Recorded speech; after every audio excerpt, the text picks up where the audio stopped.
For my new subscribers, you probably haven't seen this, so I'm going to give you my theory on Trump and how he came to be president. If you remember back to 2015, well, before that, all my other subscribers, my older subscribers, y'all probably seen this, so you can skip this one. If you remember back to 2015, it was Hillary's turn. We all knew it was Hillary's turn. But what is the only way the Democratic Party could ensure that it was Hillary's turn? To either run against themselves or split the Republican vote. In comes 69-year-old, lifelong socialist Democrat Trump as an independent. Immediately comes out screaming, this all in the Second Amendment's over. I'm pro-gun. I want everybody to have Uzis and all kinds of shit. He didn't say that, but you know what I mean.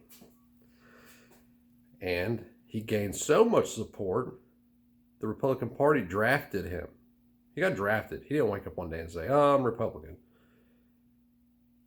He was drafted. There's a lot of football players that have been drafted to a team, play for the team, want to win the game, but they hate the team. Anyway, Trump didn't just wake up one day and say, oh, I'm an independent. Didn't happen. He was propositioned for some reason to fill that void and split the Republican votes. And like I said, they didn't expect him to gain so much support.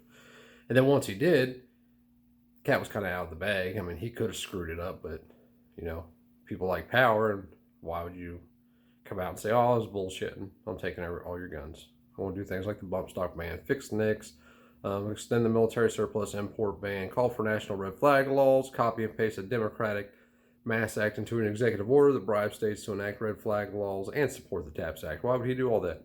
Oh, and I'm going to turn my back on the what would have been unconstitutional anyway, Hearing Protection Act and national reciprocity. So that is my theory on how Trump really came to be president. He's just a Democrat. He was a Democrat for the 4 years that he's been president.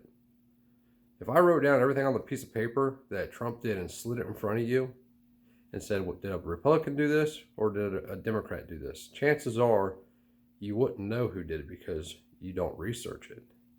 Chances are you would say, oh, that was a Democrat. Who did this, Clinton? That's how bad it is, folks. He stood on stage and lied to you for 4 years while pushing the socialist agenda. And if all that shit I just mentioned doesn't prove it to you, what about the $6.2 trillion socialist bill? Largest socialist bill ever signed in history, by far. He's not a conservative. He's not a Republican. He's not even independent. He is loyal to the Democratic Party.